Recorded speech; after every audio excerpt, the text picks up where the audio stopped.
I'm Alex Giroux, and this is The Mindful Entrepreneur, where we talk about business and mental health and how to maintain a good and healthy balance in life. I am currently a freelance videographer, and today I'm going to be interviewing G.P Zurenda, who is a licensed psychotherapist, life coach, and business consultant.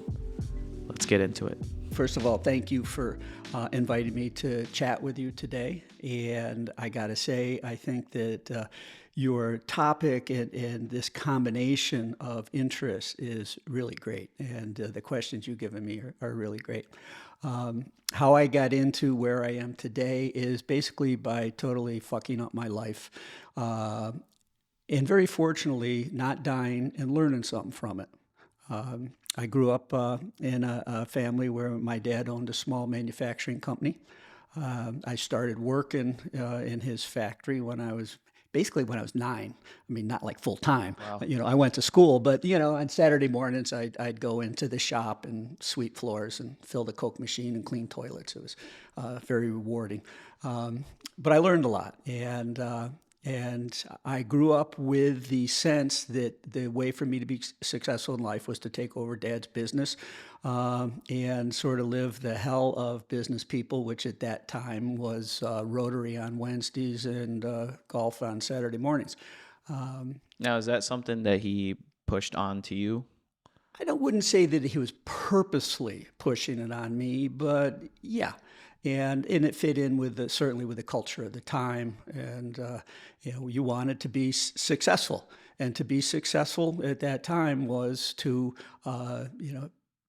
present yourself well, make some good money, be a respectable person, and ideally build on whatever was there to make it better, which isn't a bad idea.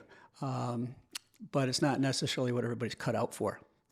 As it turns out, there are one or two dysfunctions in our family, and I fit in with those really quite well. So I started working for Dad, and I sort of spent half my life in the factory and the other half at the country club. It was an interesting combination. And going through high school and college, my sense was the correct thing for me to be doing was preparing to enter the life that my parents had showed me. Okay. As it turns out, I wasn't as well suited for that as I thought. I actually made it through high school. I made it through 3 high schools. But I graduated college in 4 years, which was quite an accomplishment, all things considered. And then I went into my father's business as a full-time sort of adult employee. And I was really good at a lot of things. And as it turns out, I wasn't quite as self-aware or as mature as I thought I was. Okay. And I really paid a price for that. And, it's paid off in the long run. But I had a lot of skills and competencies, and I had a lot of blind spots. And I guess the way I would put it today is I wasn't comfortable in my own skin, and I didn't know it. Through high school and college, like most of the kids that I grew up with, we drank some, we smoked some pot, and it turns out I probably drank more and smoked more pot than many of my peers. And what was a lot of fun when I was, a teenager, turned into a problem in my 20s. And I didn't really realize what was happening. I thought I liked to party. And as it turns out, this not being comfortable in my own skin had taken over. And so I pretty much shined at work. I was able to figure out problems. I actually started out when I was a little kid. I would clean the floors and the toilets and rack parts and do all this sort of thing, custodial work, maintenance work, things like that. And then after college, I went into what's called quality assurance these days. In those days, it was called quality control. So I was forced to learn a lot of technical things, and I was able to do it, and I liked it. And we were working with big customers like IBM and Xerox, which was a big deal in those days. And I was able to help our company do a good job. And I enjoyed it. I enjoyed the people I worked with, other than my father. And I enjoyed our customers and our vendors and things like that. But outside of work, I really didn't have much of a social life outside of work. Basically, I didn't feel like I fit in. As it turns out, being the boss's son is an awkward thing to be, both in the community and in the plant. And so I dealt with it pretty well. And the people I worked with were, on average, really lovely and treated me really nicely. But I wasn't comfortable. And so my drinking increased and was really problematic. I'm very blessed that I never killed anybody accidentally, but it definitely was not working well. And ultimately, what happened, I had been advancing in business. I stopped drinking for a couple of years. And it turns out I really became good at business when I wasn't drinking, because I became a workaholic, which is the socially accepted obsessive compulsive disorder. And I was able to work long, hard hours and prepare well. And I really succeeded, and it really helped our company improve. But that not comfortable in my own skin thing didn't go away. And since booze was the problem, I stopped that. But in my own particular case, what I did is what they call substitute other substances. And so I smoked a lot of pot. I went on the marijuana maintenance program. It's not a recommended program, but a lot of people do it. I smoked a lot of pot. Maybe did a few other drugs here and there. And I thought I was fine because I didn't get in trouble with those things. But they also didn't really scratch the itch. And ultimately, we don't have enough time for the whole boring story, but ultimately I drank again, and I drank a lot worse than I ever had. And went through some business stress. We got organized by a union, and the board of directors made me the president of the company that got organized, because the people and I there got along well. And it was an ugly time. And quite honestly, I was probably more on the side of the union than management, because that company hadn't been well managed. And nobody particularly was aware that I was closet drinking at that time, so that I could make it to work on time.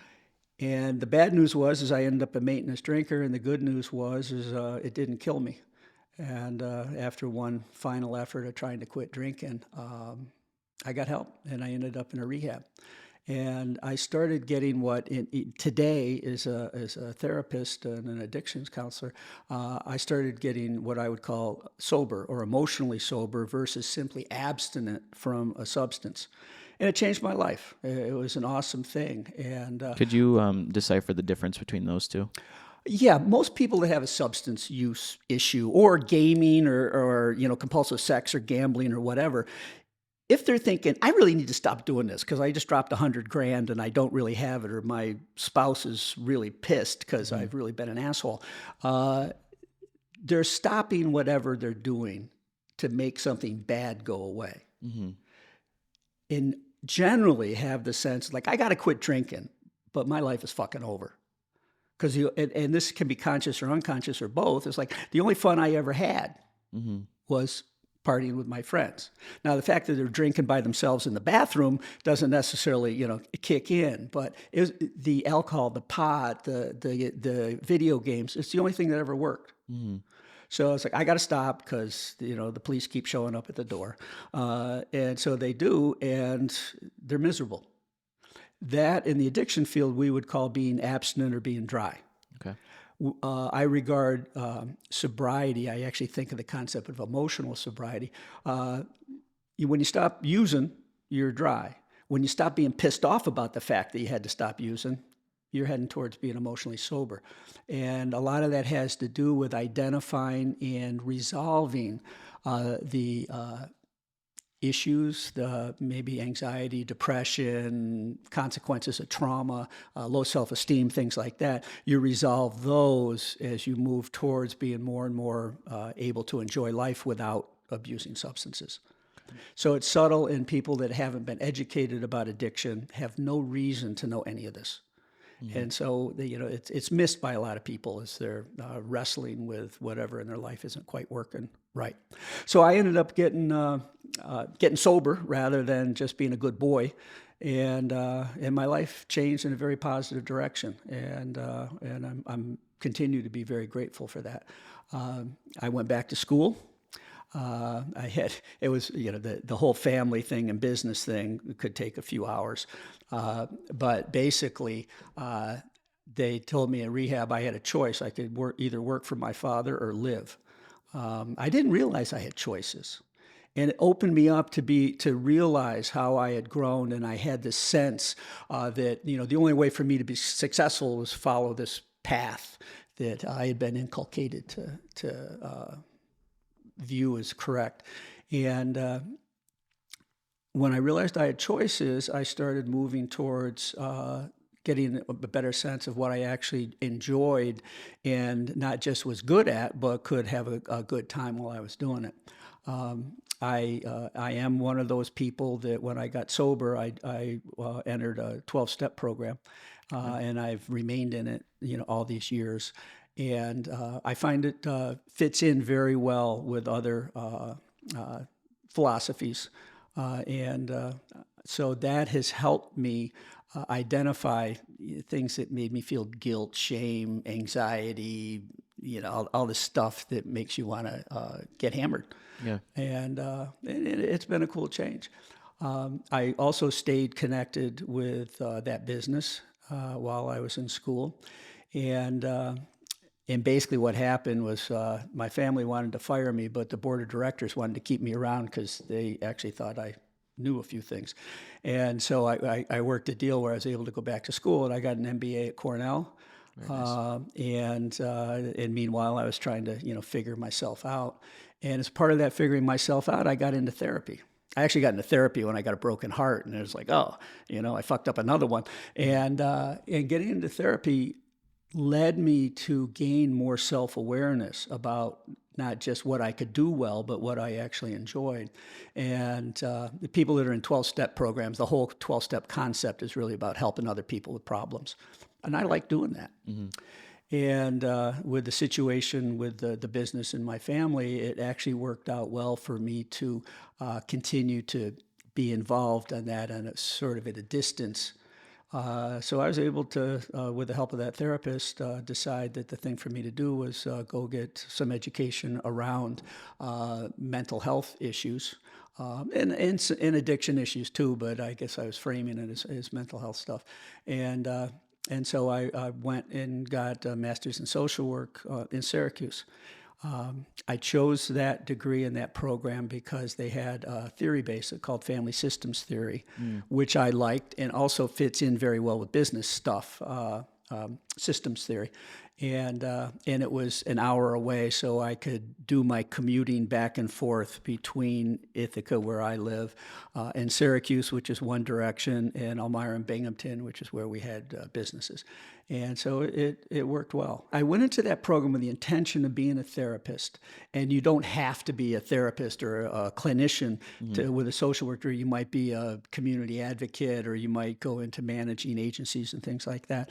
But I specifically took a course of study involving learning about psychopathology, and the family systems was what I liked, the theory base that they used, which basically speaks to the ideas we don't end up who we are in a vacuum. It's some combination of nature and nurture. And so classical psychologists would look intrapsychically inside the individual.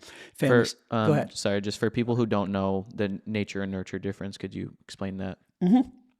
Nature would be the genetic piece, and nurture would be how things are going when you're growing up. Whether it has to do with your parents or your siblings or your peers or all of the above, things that have an impact on you and cause us to develop habits early on of self-care, some of which work well, sometimes not so well. This newer generation has been, I guess, more focused on mental health than before. There's this difference between people who say, well, I want to go relax, but relaxing means I'm going to compulsively look at my phone. I feel like that is, another addiction that is kind of untalked about. It's probably similar to a lot of addictions. I agree with you that is happening. There's a book out called Dopamine Nation. And it's a good read for people that are listening.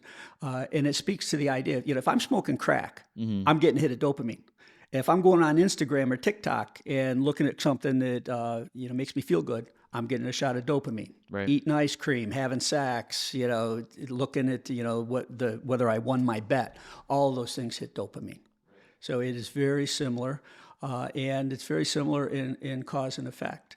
One of the things about family systems theory is the idea of the intergenerational projection process, which is sort of like the sins of the father are visited upon the son. And basically, what it speaks to is the idea is, and I think what's happening is that each generation, the generation as a whole, either moves in a positive direction or a negative direction, depending on parenting and circumstances. Are you in recession, or are things good? Are there good teachers, or are there poor teachers? Are people motivated to grow and learn? Or are they motivated to check out? And I think things are not headed in a great direction for that, not just in our country, but I think throughout the world. And I think for very complicated and important reasons. And I think addressing what you're talking about, that COVID has really led to an increase in isolation, an increase to being married to electronics. Right. And I think there's going to be a big price to pay, very similar to drinking too damn much or just being stoned all the time. What advice would you give them? Well, it's interesting. This sounds overly simplistic, but with all my clients, I tell them all there's only 3 things that I work on with people, regardless of their presenting problem. I help people learn to live in the present. I help them bring their life into their conscious awareness, and I help them to stop leading a fear-based life. Those are the only 3 things I work on. Mm-hmm. People, on average, in my view, have a real hard time being present. We have a tendency to live in the past and in the future. And for people to get stuck talking to me, it's people that live in the wreckage of the past and the wreckage of the future. Yeah. And generally, this is a habit that starts at a very early age. So by the time you hit 15, 20, it's going on, it's deep, and you don't even notice. And what gaming or looking at Instagram or smoking or drinking or doing compulsive sex, what all these things do is they give us some space from that voice in the head that says, I'm not good enough. I really blew that. If I hadn't blown that, I would be okay.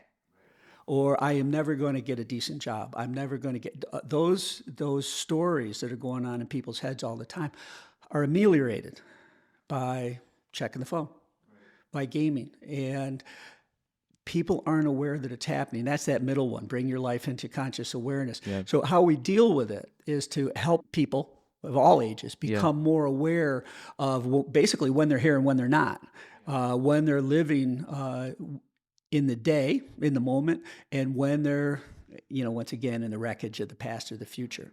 And as you become more and more skillful at being present, you have less and less of a need to check out. As you have less and less of a need, it's easier to let it drop away. So then you can be using electronics, the internet, in a helpful, healthy, happy way, rather than an obsessive way that leads to self-recrimination and not getting up for work or school. What would help people be more present? Podcasts like yours, I think, could help a lot of people. Because it's not brilliant. None of this stuff is brilliant, but you know how they say that something is simple, but it's not easy. Yeah. This is that sort of thing. If you want later on, I'll tell you my marathon runner story because it speaks to the concepts that I think of. But basically, people need to invest in the idea of changing. They're only going to invest in the idea of changing if they identify that there's something that's worthwhile to change, and if they have a sense that there can be a payoff, rather than I got to do this because mom or dad or my boss or somebody wants me to. It's like, oh, this is a good idea. Yeah. And then I know that you work out a lot. It's a lot. It's a practice. If you go to the gym every day for a year, you're going to be in shape. Unless you're really screwing up, you're going to be in shape. Yeah. If you stop working out and you don't work out for a year, you're not going to be in shape anymore. You're still going to know how, but you won't be. So what we're trying to do is get people to identify what works well, what works poorly, let go of what works poorly, and develop the practice of being in the world in a way that works better. Right. Not morally superior. That's not the idea. It's like, oh, this works for me. This doesn't work for me.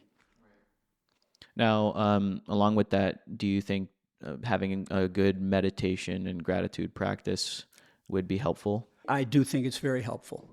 I tell a lot of people I'm mostly a Buddhist, and I say mostly because I'm not inclined to be taking vows for this or that or the other thing for a lot of different reasons.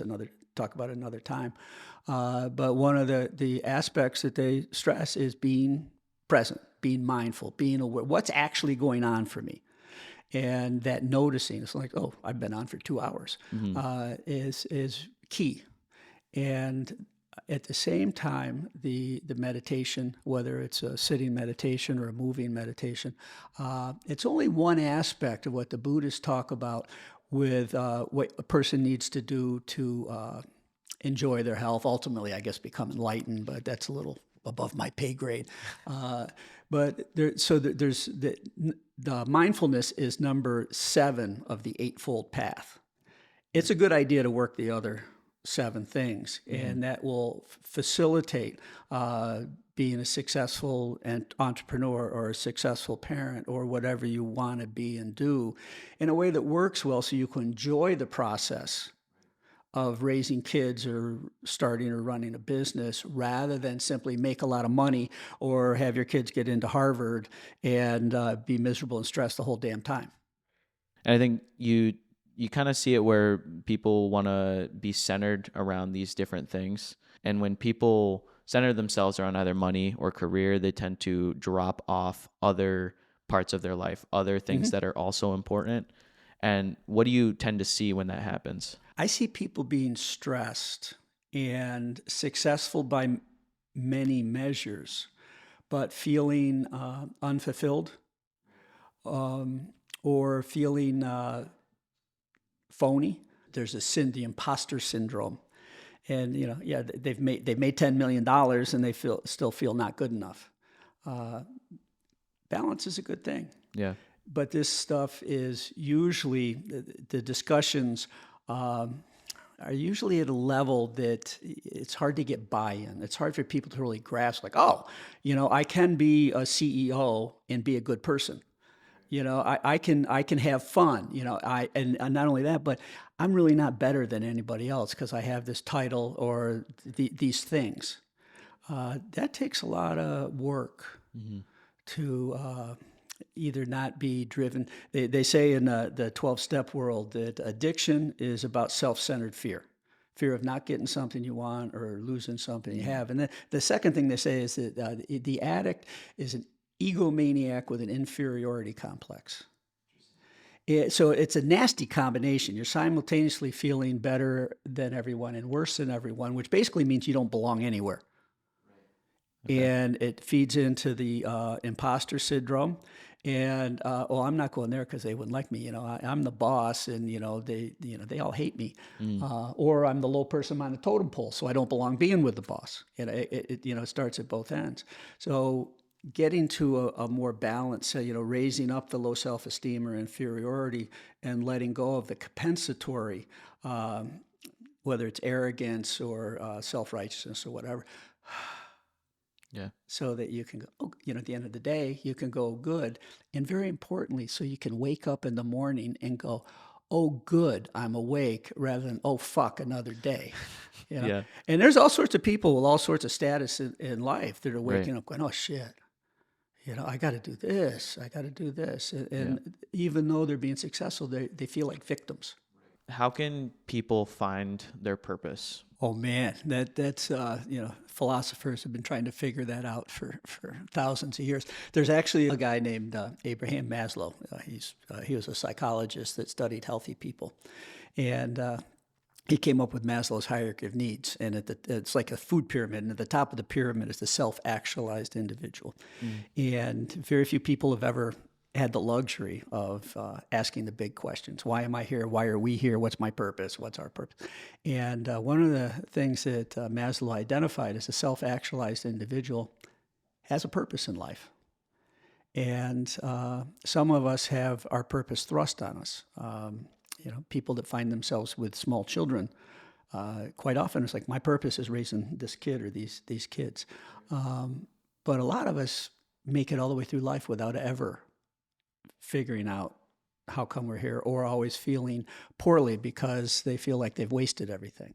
You work in a coal mine, you work in a factory, or why am I being a teacher? What's important? And so I think your question is excellent, and the answer, unfortunately, is I have to be artfully vague, because it's the accountant's answer. The accountant's answer is always, it depends. It depends. What do you as an individual? What do you value? What are your strengths? What are your weaknesses? What excites you? Most people don't get to answer those questions. Most people said, I got to get a job, and the only thing available is flipping burgers. But those people that just have to flip burgers can, in fact, get their purpose in life from things outside the workplace with the family, or outside the family and the workplace. And so that's what you want to do, is to start with, is to not give up. And once again, there's a big educational component. Letting people know there's, you can enjoy life even if you don't have the circumstances that you would like. Yeah.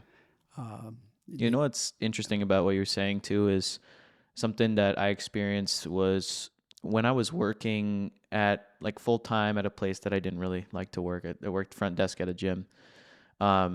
That was actually when I was like, I don't want to do this for the rest of my life. So it in a sense, it was kind of like a blessing, because that's when I learned, okay, I got to figure out what's the next step. Yeah. There was a guy named W. Clement Stone who became a bazillionaire selling insurance door to door. And he had a concept called motivational dissatisfaction. And that's what you're talking about. Okay. I don't like this, so what am I going to do? That's a really important piece, is the idea. It's like, I don't like this job. However, I do need money. So what I'm going to do is I'm going to stay employed here until I find a job that I like, or until I find another activity that interests me and that I can make a living at, right? Rather than just getting angry and quitting. Yeah. Or smoking too much pot or drinking too much and getting fired because you can't cope with having a job you don't like. Another aspect of that too is once you're in that place of not enjoying it, I think it's important to know that there's always something better that's coming. I think you're right. And you also caused me to think about the idea of victim and volunteer. I'm a big advocate for being a volunteer in life. And that does not mean I'm an advocate of not getting paid. What it means is nobody makes me do anything. Right. I work long hours. I show up on time. I volunteer, and I do good stuff because that's what I'm inclined to do. But nobody makes me show up at 7 o'clock at night. I do it because I choose to. I do the dishes because I choose to. I mow the lawn because I choose to. Therefore, it is not a problem. When you hear people say, I have to go to work, I have to do my homework, I have to dress like this, victim, victim, victim, they're going to be unhappy. And this is generally unconscious habit that evolved usually from quite an early age. And it's negative self-talk. And part of the change for people so they can enjoy life, whether they're going to be an entrepreneur or work for somebody else, is to be able to get to a place of, I'm choosing to get up and get out of bed and go to work, rather than I have to get up, get out of bed and go to work. Because if you have to, you're going to be unhappy, and that greatly increases the odds of obsessive, gaming or drinking or whatever to get okay. So you want to be a volunteer and not a victim. How do you do that? Part of it is noticing. I just said I have to do this. When I finish the dishes, then I can watch football. So, it's like I got to do this chore, this thing. I'm giving up good stuff, and then good stuff is later. It's like washing the dishes isn't really a problem. Most people don't know that. Yeah. I heard you talking about this negative self-talk. Yes. And I was going to ask you, how important is it to watch what you say about yourself? Because I think there's a lot of power in what comes out of your mouth. There is a lot of power in what comes out of our mouth, professionally in particular. You want to be skillful and competent at how you express yourself. Probably what's more important is what we say to ourselves, that negative self-talk. Because if we're feeling not good enough, we're not going to function at a high level. And again, a lot of that is, you see, young people that they're going to Cornell, they're going to some other school, they're smart, they've worked hard, and they're not good enough. They're always stressed. They're not present, and they're being driven by fear, and they're not aware of what's going on. When I get through exams, then I'll be okay. If I get all A's, then I'll be okay. Once my parents leave, then I'll be okay. Right. This comes from childhood stuff. When you get the message when you're a little kid that you're not good enough, or you're not safe, or both, Mm-hmm. and you start strategizing. It's like, how do I get mom to love me? How do I get dad to love me? How do I get them to stop fighting? How do I get friends? How do I do these things? Well, when I get all A's, then mom and dad will give me the love I need. When I make the team, then I'll have friends.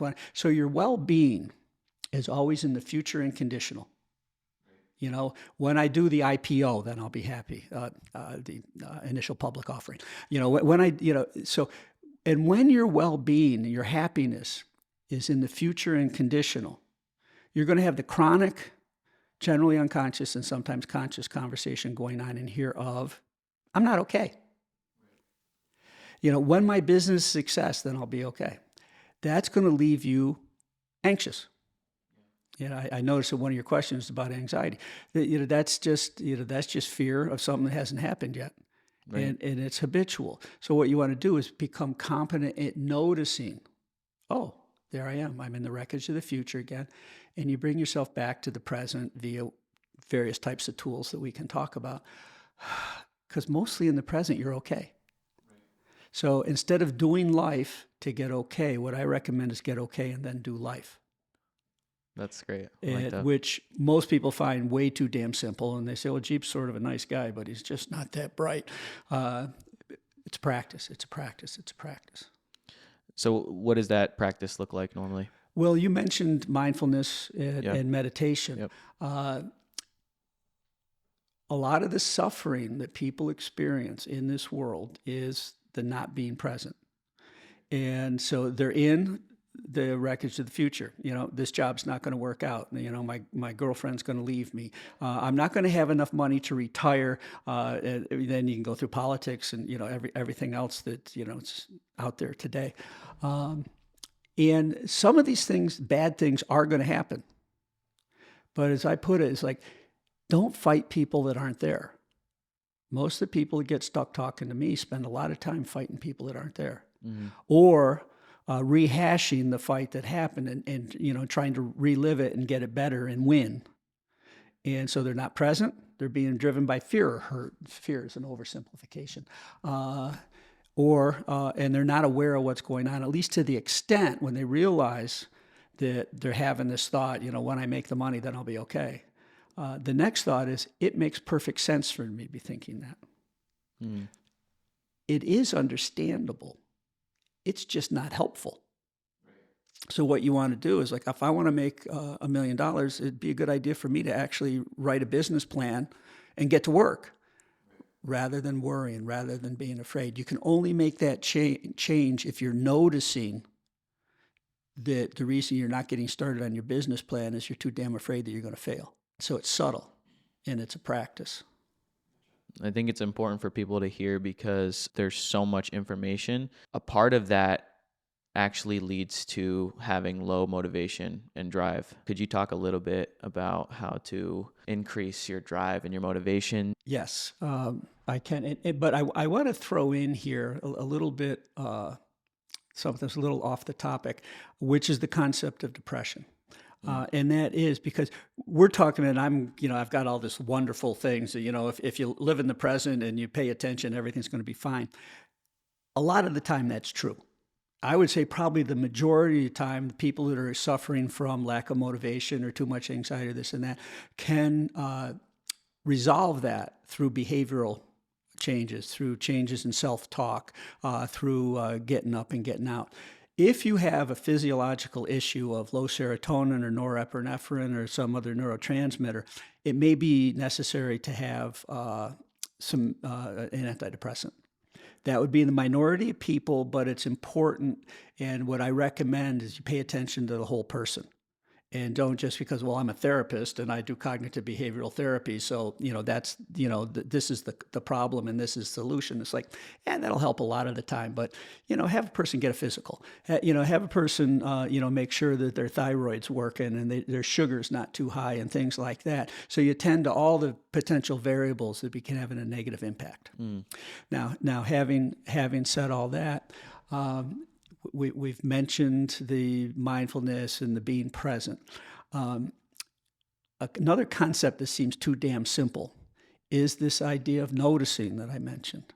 So noticing is like, I'm afraid that this paper I'm writing isn't going to be any good. I'm afraid that when I go and talk to the bank, they're going to turn me down. I'm afraid. That is paralyzing. My experience is the procrastination, not getting something done, not writing the paper, not going and doing the work, is oftentimes caused by fear of failure. Occasionally it's caused by fear of success. And so what we have to do is notice, I'm afraid again. And we have to, I'm perfectly safe and fine here, get back to work. Rather than pumping, because basically we get afraid that we're not going to get the money. And what happens, we go into fight or flight. And we pump adrenaline, endorphins, and cortisol just like we ran into the saber-toothed tiger on the path. And it exhausts us.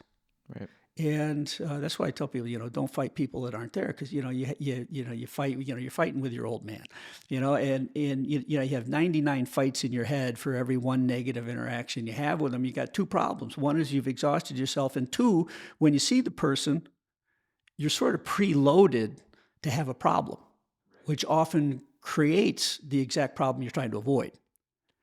And it's habitual, so we don't notice, so it continues to happen. So noticing is key. Being able to become competent at seeing what is actually going on in your life versus the story you're telling yourself. The way I put it is most of the people that get stuck talking to me, they don't live their lives. They live the story of their life. And the story is usually negative. And what that means is people spend a lot of time experiencing feelings attached to, oh, God, I wish I hadn't have done that Friday night. Or, oh my God, this is going to be terrible this coming Friday. And so they're feeling guilt and shame from something that happened in the past, or they're feeling anxiety for something that may or may not happen. It's exhausting them today, and they think that they have a difficult life. They're not having, that really is not their life. That the stuff that did happen back then or might happen someday, their life is here and now. And if you notice, like, I'm gone again, you bring yourself back. You asked, how do you do that? I like a thing called mindful breathing. Mindful breathing is an eyes open, anytime, any place meditation, which basically is a technique for quieting the brain and thereby quieting your endocrine system, reducing the length of time and the amount of adrenaline, endorphins, and cortisol you pump when you see the saber-toothed tiger, or you worry about it. And so the mindful breathing is, you can count 1 to 10 while you follow your breath. I have a few words that I like to give people to follow their breath. And what happens, it can be all la-di-da type stuff, but it really is quite interesting, because what we're talking about is a tendency to have obsessive thinking. God, I wish I hadn't have done that. Oh my God, that's going to be terrible. And then we try and change the negative stories into positive stories. Instead of, I'm going to fail, it's like, it's going to be wonderful. No, I can do it. Or I'm not going to think about that. Right. Those are still high-level cognitions, still causing us to be all excited. Mindful breathing and other meditations, what it does is it quiets the mind by shifting our focus from high-level cognitions to something that's usually autonomic, our breath. As we quiet the mind, our endocrine system, our adrenaline, endorphins, and cortisol drop off. So physiologically, we start to relax, we start to come back. And we dissipate the negative energy that we've accumulated, whether it's guilt or anger or whatever. And once you're calm, you can stop doing the mindful breathing and get on with whatever the hell you should have been doing in the first place. So it's really much more interesting than just, I read this book from, the Maharishi, and I'm going to grow my hair and a beard. It makes a lot of sense physiologically, psychologically, and emotionally. And it's a practice. I've taught hundreds of people how to do mindful breathing. The only people that benefit from it are the people that actually do it. Earlier, you were talking about fear of success. Yes. I would love for you to kind of explain where that comes from. It's an interesting thing. People that have a tendency towards inferiority or grandiosity or, egomania, when we're young, you're young and somebody says, Alex, you're really smart. Or they say, Madeline, you're really smart. And you go, oh, that's really nice. And the thing is they think I'm really smart and I didn't study. Mm. If I study and I don't get 100, they're not going to think I'm smart anymore. If I don't study and I get a decent grade, they're going to keep thinking I'm smart. So we get this reinforcement for not putting in the effort because people are complimenting us by saying we're smart or you're such a good athlete. And so you don't work out or you don't stretch or this and that, because if you do and you don't get any better, you're no longer getting the accolades. So we develop basically a tendency, if you don't try, you can't fail. Mm. And that's how it plays in. And it's not at all unusual for really smart people to basically they don't get to where they would like to be because of, once again, fear of failure or fear of success. Because if I try, I'm in trouble. That's a very interesting concept to think of. Yeah.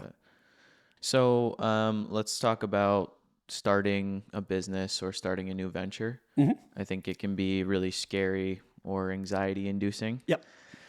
How would you recommend someone to stay grounded in starting something new and also keeping that balance in their life? Great questions, good insights. And a lot of it fits in with what we've already talked about. But from a practical standpoint, when you start, you've got an idea or you've got entree to something. You were a bartender, so you want to open a bar. Or you were a chef, so you want to open a restaurant. Or you know how to do videography, and so you've got some starting point. And then there's also a lot of the unknown. Like a lot of people have real skills around technical stuff, but no business experience. Other people have business experience and are lacking the technical things, or maybe they don't know marketing or something like that.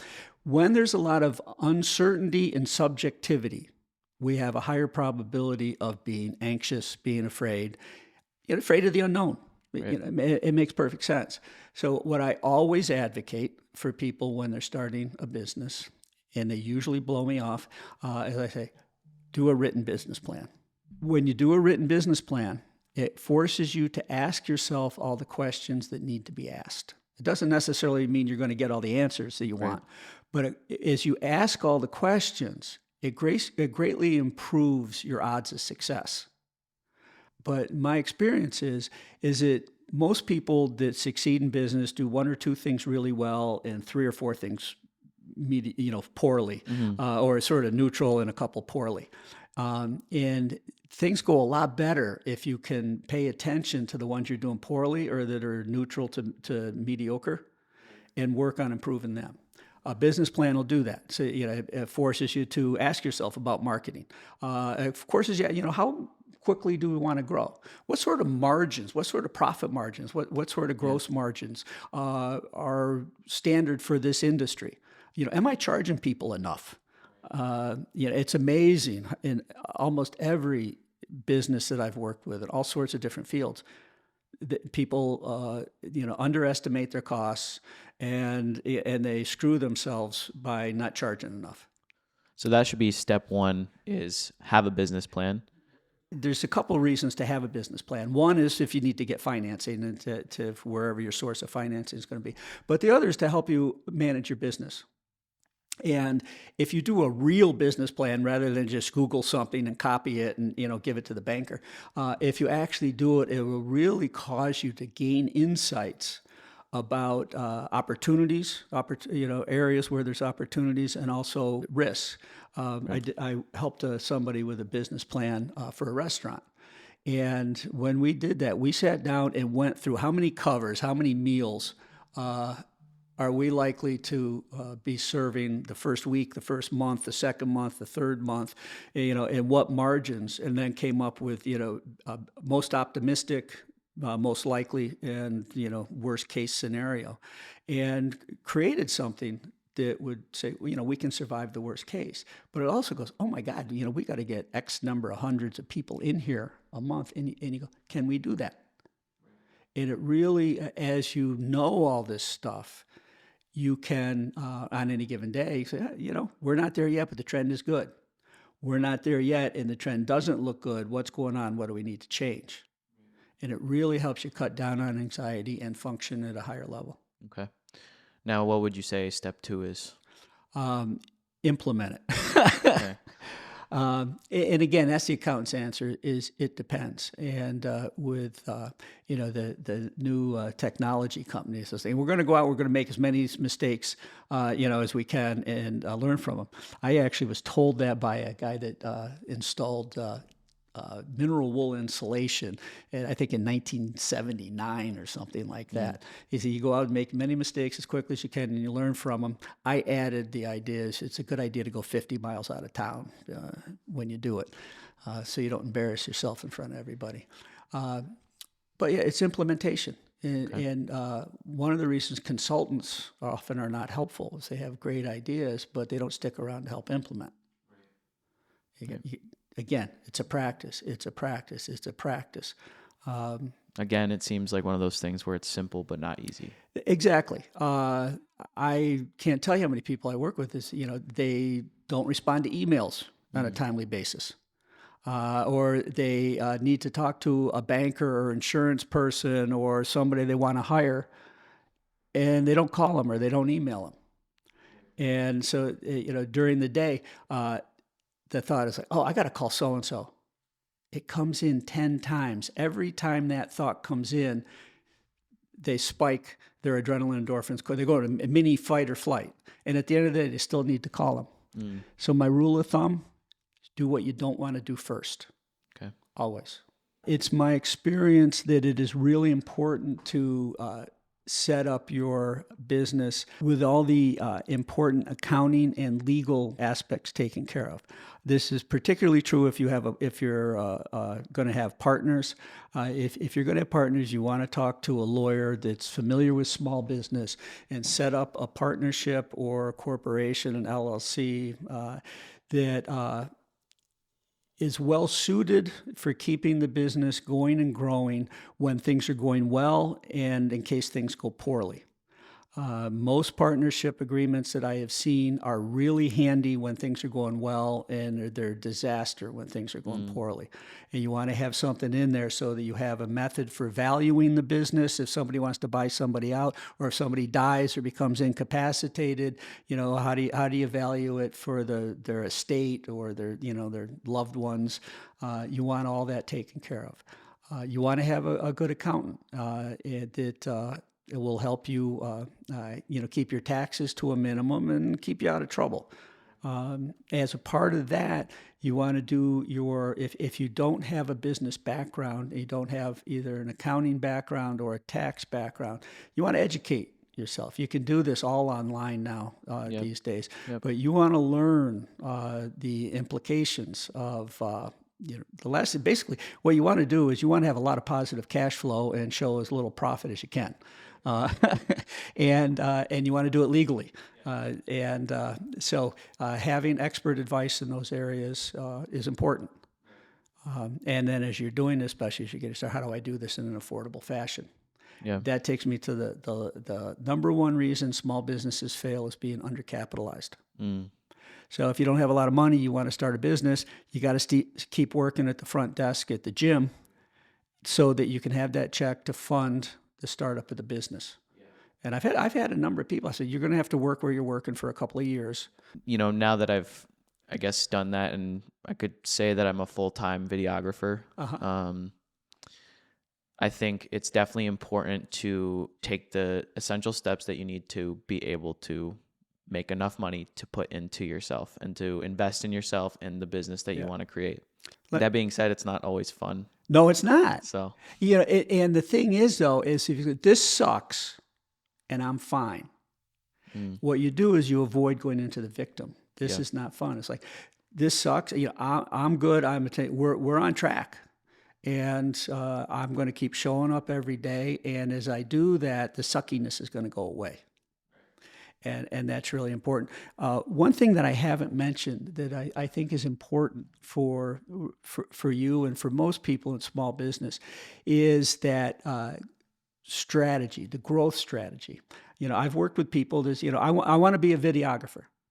Now, does that mean that really what I want to do is I want to be behind a camera and doing editing for the next 5 or 10 years? Or does it mean I want to develop the skills and competencies to do that, and then I want to hire other people to do the actual videography, and I am going to manage the business. I'm going to be spending my time selling, soliciting new customers, glad handling finances, doing HR stuff. It requires different skill sets. It has very different implications of how you spend your time and the likelihood of growing a business into something that's, could give you a decent income versus something that like, you're going to get to retire when you're 40. And that often is overlooked. People just they get something going and they just, again, I'm in the habit of doing this. Yeah. And if I get 1 or 2 customers and I just keep going, they're not being mindful. They're not being aware that they might want to do it a different way. Right. And just to clarify, that's not necessarily living in the future or being scared of the future, but it's being strategic so that you can live in the present moment. You're absolutely correct. I work with a lot of CEO types and doctors and lawyers who are the most difficult people to work with. And I'll talk about living in the present, and they'll say, "Well, you don't understand. I'm a very important person, and I got to make all these. I got budgets. I got." And it's like, no, I do understand. What I'm talking about is don't project. Don't go, oh my God, this isn't going to work out. But you got to plan. But most people have developed a habit of, as long as they're worrying, they think they're working. They're not. So they're associating the two. That's right. And it's that noticing thing. That planning is making reservations for a vacation. Projecting is thinking it's going to rain every day. One is helpful and one isn't, but people will spend 15 minutes making reservations and worry for 2 hours a day for 6 months about the weather. They get to the point where they hope it actually rains, so they won't have wasted all their time. And they don't notice. So with that noticing, once again, it's like, oh, do I want to be, a CEO and have 6 vice presidents? Or do I want to, keep doing this thing because I really love it and it's my passion? Right. Either's fine. How do you think it affects the person's life if they just do something because it makes them money, but not necessarily enjoy it? The highest probability is they will be unhappy and the people closest to them will be unhappy. They may be very well regarded, and it's very possible to do a lot of wonderful things for the community and, maybe at large, but they won't get the good stuff. So pretty much it affects every part of their life. Absolutely. Absolutely. Yeah. It's really a good idea to have, sort of the content knowledge of whatever industry or business or whatever you're going into. That really makes things a lot easier. It's not a requisite. I've started businesses and that I didn't know anything about the industry until after we started doing it. Centered, balanced, not driven by fear. Yeah. And present, aware, not driven, doing that thing. Part of what we're working to do, part of what I work to do with people is help them with the inferiority, this anxiety, this and that, and help them, just like a weightlifter. If you're starting out lifting weights and you're doing too much weight, your form's going to be bad. You have a higher probability of hurting yourself. It's a really good idea to stretch it. Starting a business is the same thing. You want to acquire the knowledge that you need to do so you can be skillful and competent. When I tell people the marathon runner story, which I will refrain from subjecting you all to, I tell them the first footnote for that is there's 5 things you need to go from a couch potato to a marathon runner: knowledge, skills, competencies, capacities, and healthy discipline. So if I'm thinking of starting a business, what knowledge do I need to acquire? Writing a business plan, asking all those questions will facilitate that. Going out and get expert advice from lawyers and accountants, maybe technical people, HR people, and this and that. That helps you get the knowledge. Skills and competencies you got to work on. A lot of people start out with the technical skills and competencies and be lacking the business skills and competencies. So you got to say, I need to develop the skills and competencies that I do not have. Then you got to develop capacities. Capacities is for the marathon runner is aerobic capacity, muscle capacity, the obvious ones. A lot of people don't realize that mental capacity is also really important. How do I keep going when I hit the wall? How do I not give up or hate myself or go out and get hammered and miss an important meeting because I can't handle the stress? And identifying the need to do that. It's like all the stressors are up. I think I need to keep my mouth shut today. Yeah. Because I have a high probability of being a jerk. Yeah. And finally, healthy discipline. Healthy discipline, showing up every day without it being a burden. I have to work. No, you don't have to do anything. I'm choosing to show up and do my workout. Yeah. Knowledge, skills, competencies, capacities, and healthy discipline. That's what needs. Awesome. Yeah. I feel like that's a good place to kind of wrap up. Okay. I just wanted to thank you for being here, for coming to, share your knowledge and wisdom. And I'm going to leave a link in the description for people to find you. Okay. Check out Jeep's website. The last part I wanted to ask you, which actually this is from a podcast that I listen to called The School of Greatness. What's 3 things that you're grateful for? I'm most grateful for my sobriety. And when I talk about sobriety, I'm not talking about abstinence from stuff that was causing me problems. I'm talking about having learned how to be in an emotional space where I wake up every day being glad I'm awake. Yeah. And it's awesome. And I never knew it was missing.